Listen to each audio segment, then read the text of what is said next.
Sobrang lamig dito ngayon. Negative 30 degree Fahrenheit. So mga negative 34 degrees Celsius na yan.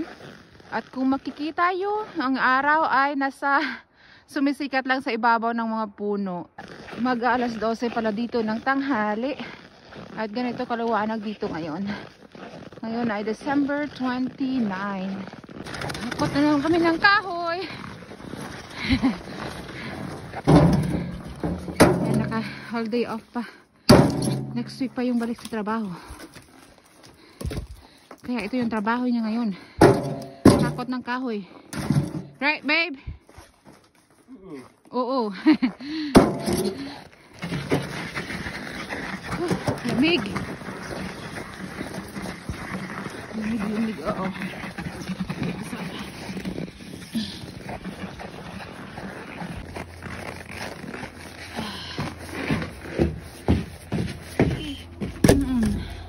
Tapos na kaming maghakot ng kahoy. Andito ako ngayon sa ibabaw, sa upper deck namin. At yun, makikita nyo yung sinag ng araw doon lang sa itaas ng mga puno.